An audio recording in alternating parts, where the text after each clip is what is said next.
শহীদ ওসমান হাদী হত্যাকাণ্ডের বিচার প্রসঙ্গে সরকারের ভূমিকা নিয়ে এক প্রকার চ্যালেঞ্জ ছুড়ে দিয়েছেন ওসমান হাদীর বড় বোন মাসুমা হাদী।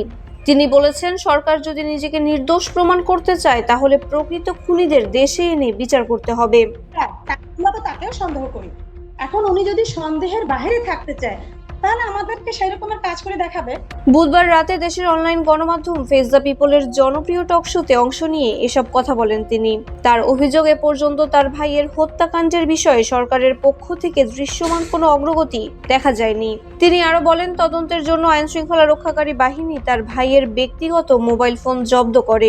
পরবর্তীতে পরিবারের পক্ষ থেকে একাধিকবার আবেদন করা হলেও সেটি ফেরত দেওয়া হয়নি। আমার ভাইয়ের যে ব্যক্তিগত মোবাইলটা ছিল, ওই মোবাইলটা তদন্তের খাতিরে ডিবি অফিসে জমা নেওয়া হয়েছে। আমরা পারিবারিকভাবে দুবার আবেদন করেছি যে আমরা যাতে মোবাইলটা পাই। দুবারই বলা হয়েছে যে আসলে তদন্ত শেষ না হতে আমরা মোবাইলটা পাবো না। ছোট ভাই ওমরকে ঘিরে সামাজিক যোগাযোগ মাধ্যমে ছড়িয়ে পড়া বিভিন্ন অভিযোগের বিষয়ে তিনি বলেন, চাকরির জন্য ভাইকে বিক্রি করে দিয়েছে, এসব কথা সম্পূর্ণ ভিত্তিহীন।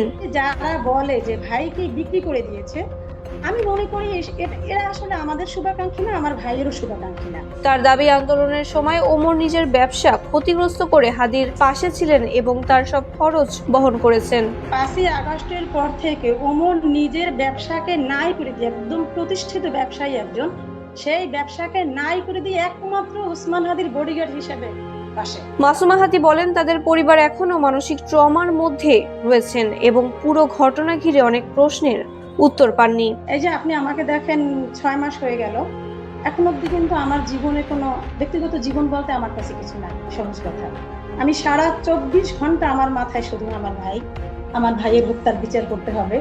মানে ব্যক্তিগত যে একটা জীবন থাকে মানুষের, এখান থেকে আমি বিচ্ছিন্ন।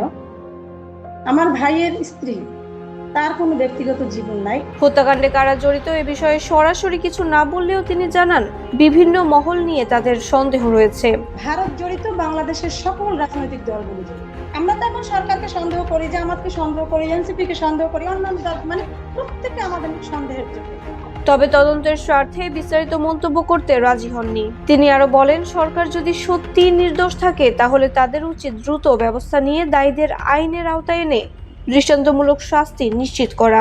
তার এই খুনের সাথে কারা কারা জড়িত, কারা টাকা দিল, কারা ফয়সালকে সেভ এক্সিট দিল, কারা মিটিং করলো, একদম পুরো টিমকে তাদেরকে জনগণের সামনে আনতে হবে, জবাবদিহিতার আওতায় আনতে হবে এবং দ্রুত রায় কার্যকর করতে হবে। মাহবুবা ইসলাম, ফেস দ্য পিপল।